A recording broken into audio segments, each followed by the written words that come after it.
The answer is 200. The question, how many movies released in the calendar year of 2022 did I end up watching/reviewing?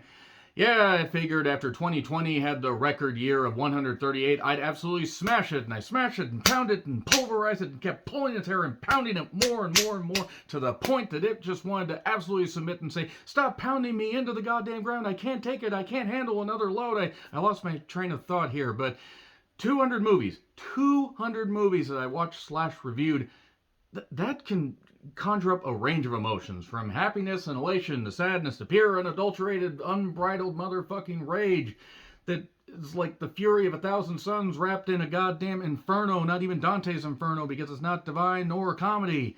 These are the movies that pissed me off to no goddamn end, and I'm here to talk about 25 of them and a few others. So, I'm John Rentham with my top 25 worst movies of 2022 list with honorable mentions. Let me know your worst movies of the year in the comments, please. So, of the 200 movies that I end up reviewing, 90 F grades. 90. Now, to be fair, I might have been harsh on some of them, and I might have been a little bit too harsh on others, but there's no way I can absolutely slander every single goddamn movie that I didn't like or outright hated or wanted to burn alive. And you can't burn a movie that's alive because unless it's a movie it's alive, or unless it's dead alive, or unless you're the movie alive, you actually technically still aren't alive. Nevertheless, these are the ones that I just couldn't stand that didn't quite make the cut. So honorable mentions include Unborn. Are you trying to tell me that you won't let me feel our baby kick because you think your uterus is haunted? That was a line that somebody got paid to write. And it didn't make the cut. Moonfall. It's like, robberies continue as mounting moon terror continues to grip the cities. Crisp writing in these honorable mentions. They, them. Blumhouse and Peacock teamed up to give us this, a movie that should have worked, LGBTQ-inspired slasher, but no, it didn't. Significant Other, a Paramount Plus exclusive that I continue to wonder how the girl from It Follows continues to get work when she really has about, I don't know, all of half an emotion. God, Jesus, I've seen frickin' wet paper that has more emotions. Anyway, nevertheless, Uncharted, a big budget adaptation of a series of video games, and yeah, it wasn't very good. Sadly, I probably was maybe a little bit too harsh, but then again, it was absolute dog shit in retrospect, and cheaper by the dozen. An unnecessary remake that got shoved out on Disney+. Run, Sweetheart, Run. Good God, the concept of this could have worked, and they failed to make it work even a little bit. Terror Trips. Low-budget indie schlock that ended up annoying me to the point that I wanted every character to be eviscerated within the first 2 minutes. They hadn't even introduced all the characters until at least 20 to 30 minutes in. Spiderhead, a recent addition that I just caught up with on Netflix, and whew boy, Mandrake, a Shudder original that is really not very good. Pray for the Devil. It sat on the shelf so long that one of the talents actually passed away due to cancer. Rest in peace. But this movie, oof. Not scary, boring, repetitive, and a real bad ending. The Bad Guys. Yeah, the cel-shaded look was about the only good part of this. Mid-Century. It's on Peacock, and there's a reason why nobody had heard of it. Day Shift. I mean, Snoop Dogg as a vampire hunter, I guess, could have been funny. Jamie Foxx in a starring role that isn't Any Given Sunday or Collateral or a couple other movies. No. And A Wounded Fawn. Congratulations, that's the honorable mentions. Now let's get on to the list proper. The Invitation. I originally wanted to put this in the top 10, and the fact that this movie just came out in late August, and I was thinking, this will easily be top 10, and it is just barely cracking the top 25, further proves just how rough this year has been. Now, granted, some of these movies I ended up seeking out, some of these are viewer requests, but this was a viewer request, and this would have belonged in 2002, honestly, special effects-wise and storyline-wise. The fact that it was a PG-13 vampire movie, and, yeah, sorry, gonna be spoilers in this. But then again, if you saw even a few seconds of the trailer, you would have figured that out. Yeah, The Invitation. You should have said Return to Sender, Address Unknown. Number 24, Hocus Pocus 2. Having been no fan of the original, it was going to be interesting to see how they were going to do it with the original returning 3 witches. And product placement all over the goddamn place, and it was like a half-cooked concept that ended up not working at all. Number 23, Ambulance. There were people that wondered why I didn't like this movie, and I'll tell you why. Loud, obnoxious, Michael Bay sweeping with the camera and everything, Jake Gyllenhaal, and I believe it was the guy from Candyman that kept that. I hadn't seen this movie since it first dropped on Peacock, and I'm struggling to remember much of it. I remember the woman playing the nurse was incredibly hot. My God, she was beautiful, and she was the best part of this. The fact that Michael Bay did this for around $40 to $50 million is impressive because he decided to blow about on a 10 million cars up. But this was almost 2.5 pissing hours when it could have been an hour 40 tops. It wouldn't have been any better, but it would have gotten over quicker. Number 22, Interceptor.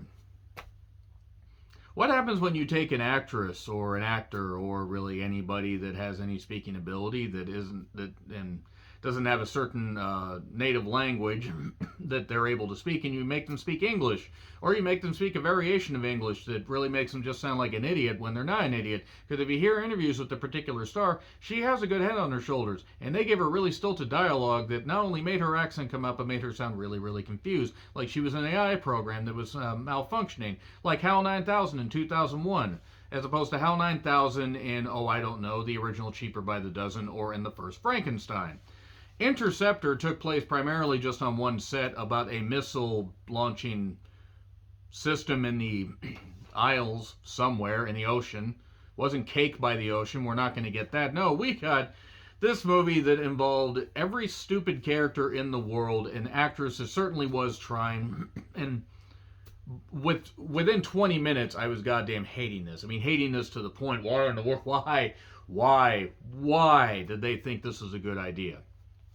Interceptor was really, really bad. I'll be fleshing some more of these out as I go on, but we get to Chip 'n Dale Rescue Rangers at number 21. There were people that liked this, that's fine. There were people that thought that this was actually kind of creative, that's fine. I disagree because I like the original cartoon. Now, there were elements that were okay, but then it would have some cameos. It had Ugly Sonic, it had a bunch of other stuff, and there were moments where I'm thinking, okay, they tried to capture the magic. The voiceovers were particularly shit. I mean, in fact, this movie has some of the worst voice acting that I've heard in quite a while. The characters barely felt like characters. One was animated, one was computer generated. I mean, and just, it looked like shit in all honesty, like now that I think about it. Now that I think about the stylization and how they tried to blend the animation, the CGI, and the real world and everything, and you thought Super Mario Odyssey was going to be odd. You thought it was going to be an Odyssey, as it were. They tried to do a rendition of the Chip 'n Dale's theme, and they tried to leave it open to a possible sequel. Dear God, don't you fucking dare. Disney Plus. How dare you, Disney? How dare you? You know, if the ghost of Walt Disney saw this, he would probably hate the Jewish people. Allegedly. Chip 'n Dale Rescue Rangers, number 21. Number 20, The 355. Perhaps the plan was to release this early in the year in theaters, put it on streaming a few weeks afterwards. Seriously, I think it was out within 21 days, which is 3 weeks, by the way. Not 1 week like Bare Naked Ladies once said. No, this is 3 weeks. And this ended up, it has an all-woman cast, and yes, all-woman spy thrillers have been done before. Charlie's Angels got adapted into a couple movies, and then adapted into a 2019 movie that I ended up liking, even if it wasn't great, because Kristen Stewart decided not to wear pants. That was a good thing. Moving on back to this. Jessica Chastain is a good actress. Penelope Cruz certainly has been in a lot of movies, and there are other people, like Diane Kruger. You want to talk about accents coming out in this movie. They gave them such bad dialogue that they were like, you know what, we're just going to say whatever. We don't care. We don't goddamn care one bit. We're just going to say whatever. And this movie is half cobbled together and messy and badly edited. And good God, I got to the point where I said, oh, look, another gunfight. Just what this movie bloody needs. Yeah, 355, it was out on Peacock within 5 weeks of being first put in the theaters. 5 weeks. This is going to soon be the norm. Like, soon streaming services are going to be gobbling stuff up. Soon theaters probably won't be around. And soon we'll have to figure out what we're going to do with the buildings. I don't know. Turn them into halfway houses or something. Anyway, let's get to number 19. Psycho Killer, Psychotronic. There was something really fucked up in The Scary of 61st, which apparently came out in late December of last year. You know what? Fuck it. This movie was bad. I reviewed it this year. I reviewed it very early, and I want to give it one more kick in the goddamn teeth, because it was supposed to apparently be a comedy slash amalgamation of social commentary about You know what? I'm not even going to bother spoiling it because if you dare to watch this goddamn movie, there are a couple pretty women in the cast, and you could tell that it was a low budget movie. And that's not the worst thing in the world. Some of these movies that are low budget that I will talk about on my best movies list can end up actually being quite good. I don't know what the goal of this movie was, but if the goal was what the finished product ended up being, congratulations, you missed the goddamn mark. Congratulations to the pretty women for hopefully going on to do bigger and better things. They can't do much worse. Number 18, Crimes of the Future. Good grief, Cronenberg has fallen off a goddamn wagon, or maybe the wagon ran over him, or Cronenberg maybe he just was never that good of a director. Since I never cared for The Fly, I open myself up to hate in the comments.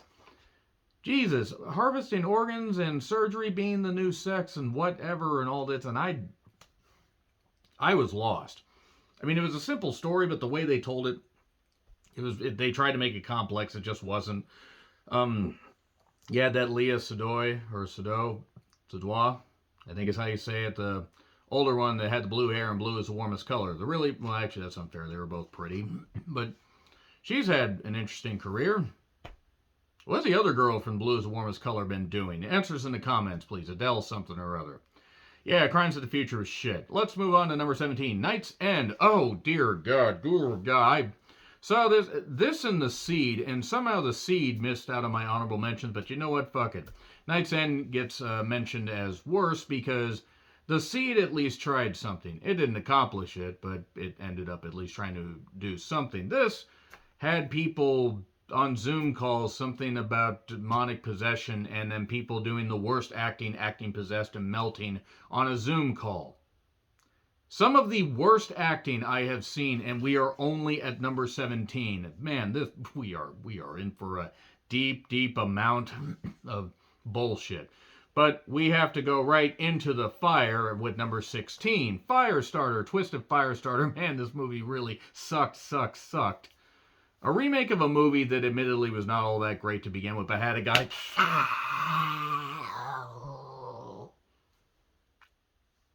He did that head gripping thing. Ow. It was a Stephen King adaptation, had Drew Barrymore in it, and you know what? That was fine. It wasn't great, but it was fine. This somehow took anything that established and rolled it around and threw it away, and Zac Efron qualifies as old enough to play a dad. All right, we are all aging very fast here, folks. Also, I didn't actually know who the hell Zac Efron was until a number of years ago, but I digress.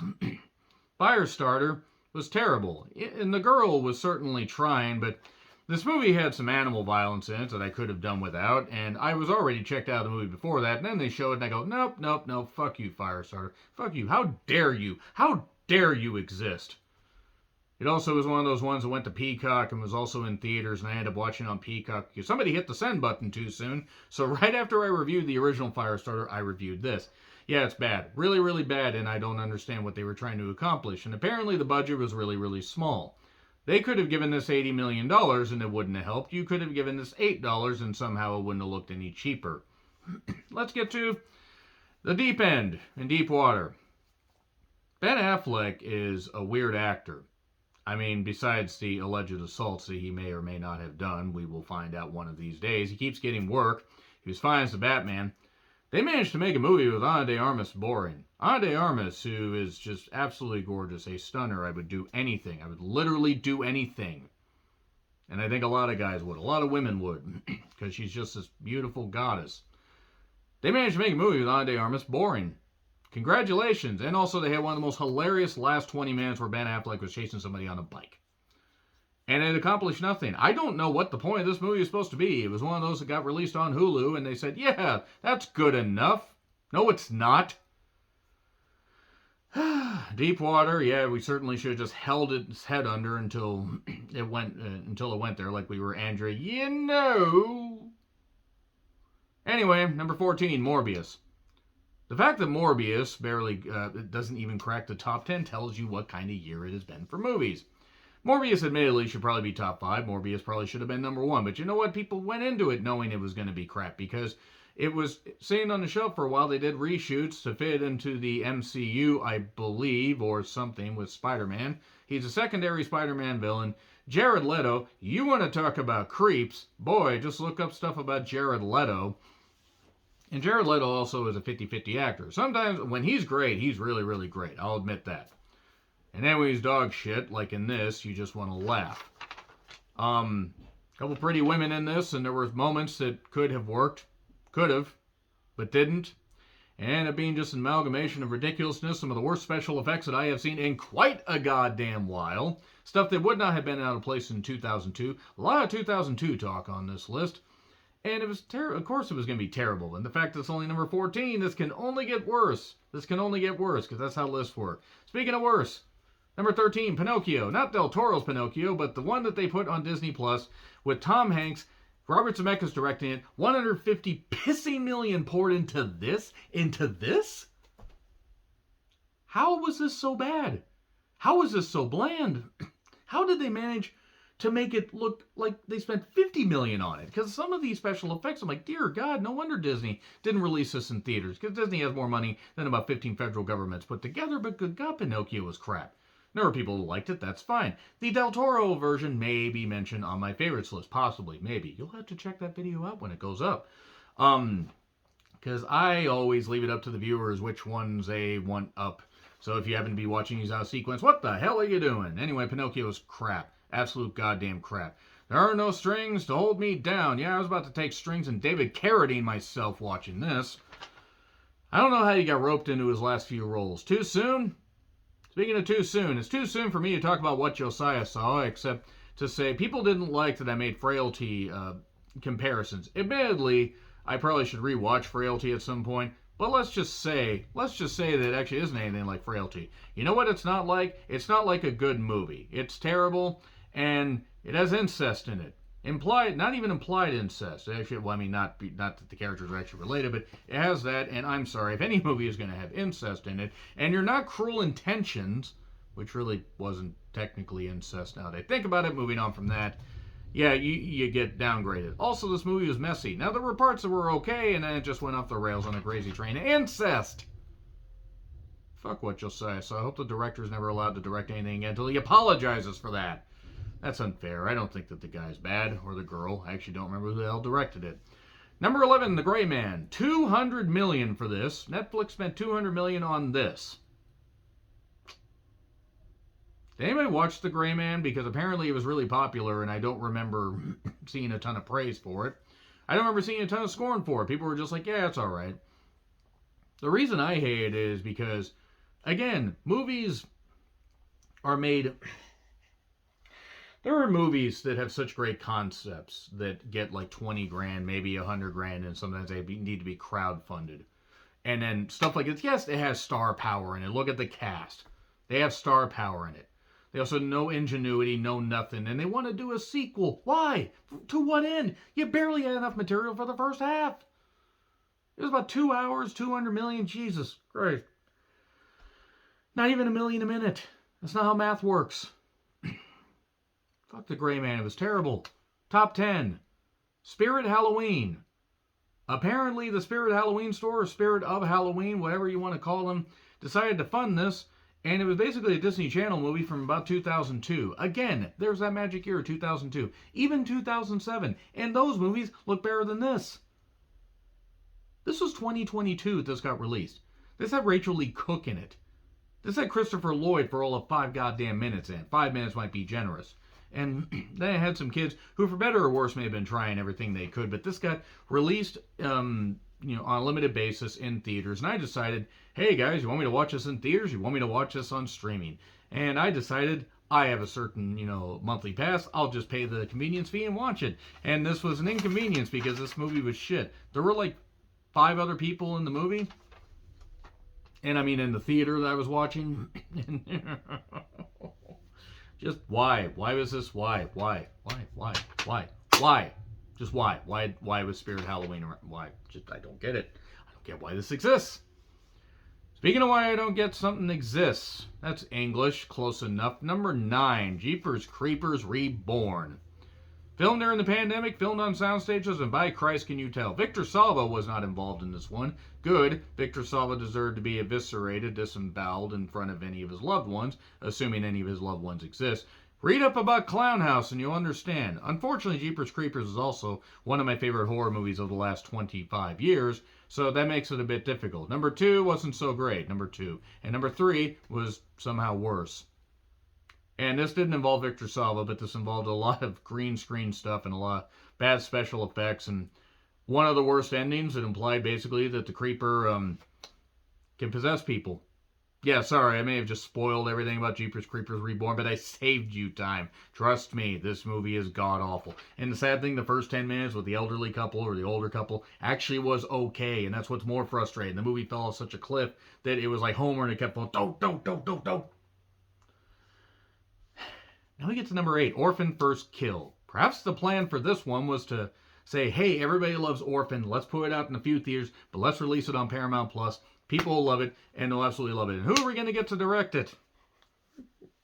The same guy that did Stay Alive and a few other movies, and I'm struggling to remember the guy's name, but that guy deserves to be banned from polite society, or at least from Hollywood, because I don't understand what he was trying to do here. You have Isabel, who was, Esther from the first Orphan, and she was around the same age. Okay, she's maybe a little bit older than they implied, but whatever. She was close enough. Now she's 25, and they thought it was a good idea to de-age her. And even though she's slight, let's de-age her, dehumanize her, and whatever. And let's throw Julia Stiles in there for some goddamn reason. Let's have some real comical fights. After the first 15 or so minutes, this movie just went completely to shit. And it tried to cobble it together where it was going to tie into the first Orphan. And now it almost seems like we're maybe possibly going to get another prequel that takes place before the first Orphan, even though this was supposed to be the prequel that took place before the first Orphan. Orphan First Kill. Maybe it's going to be Orphan Kills the next screenplay. But then again, the screenplay was dead on arrival. Number 7, The Munsters. Rob Zombie deserves to be charged as a war criminal for putting his goddamn stupid, twat, untalented wife, who may be nice, on screen. She has no discernible acting talent, nothing. Do other ventures, have interviews, do whatever, but stop acting. Stop fucking acting. God damn it, Rob Zombie deserves to be brought up on those war charges. The Munsters was terrible. It was like a prequel to the series. And you could tell he loved the Munsters. You just also could tell he had no goddamn idea how to make the goddamn film, and it was so goddamn terrible. And, oh yeah, his stupid twat wife was one of the leads. God damn it. And this somehow is only number 7. Number 6, The Bubble. Take a bunch of talented goddamn people, including Karen Gillan, I believe that's how you say her name, the absolutely insanely gorgeous redhead from Oculus, and also from some of the Doctor Who episodes, I don't know, but she's insanely beautiful and funny. David Duchovny and a bunch of other people, and you want to take them and put them in one of the worst comedies of the year.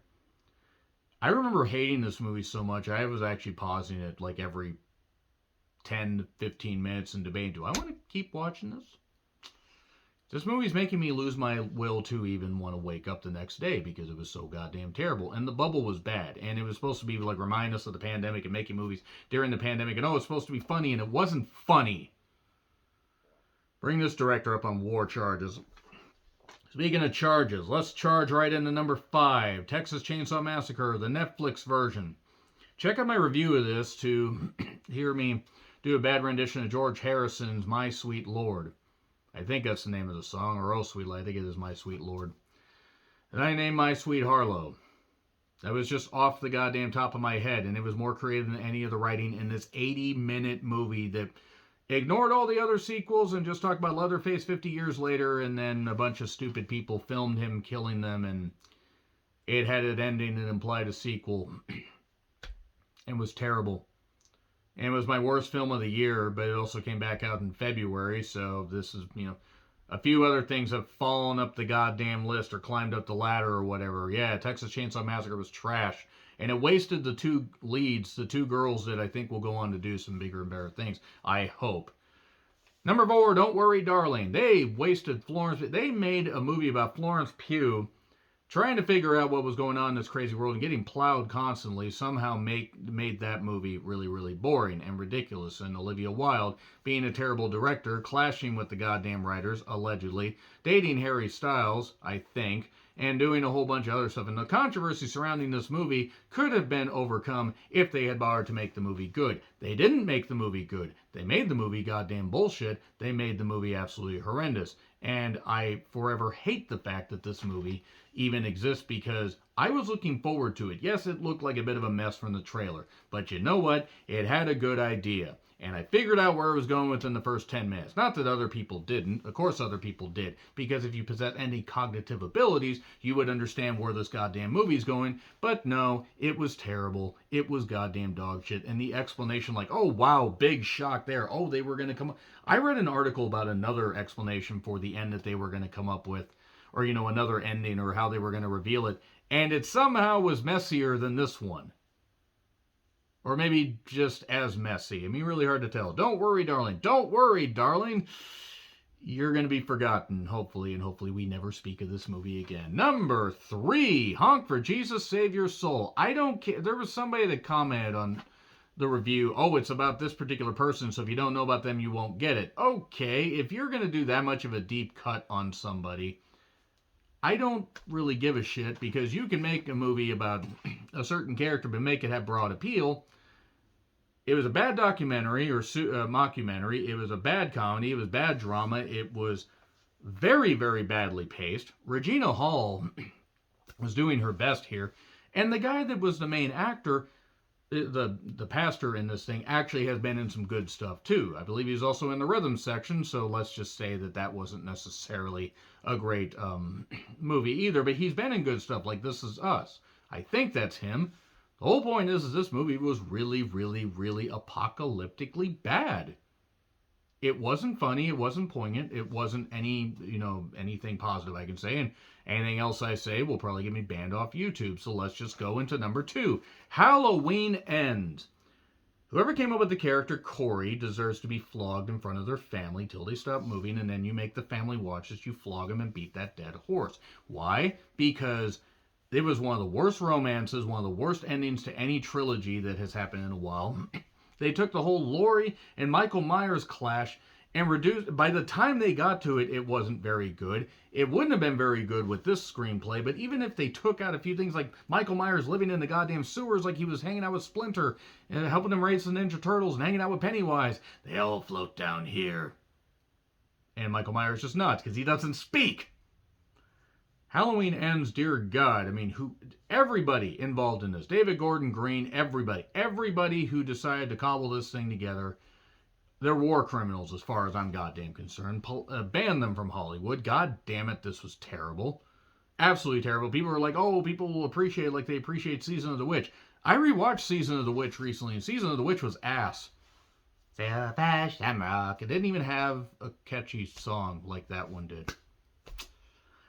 Halloween Ends is number 2. You thought I hated Halloween Ends? I didn't hate it as much as number 1, Terrifier 2. Ugly, repulsive, not even, having any redeeming qualities, any characters worth rooting for.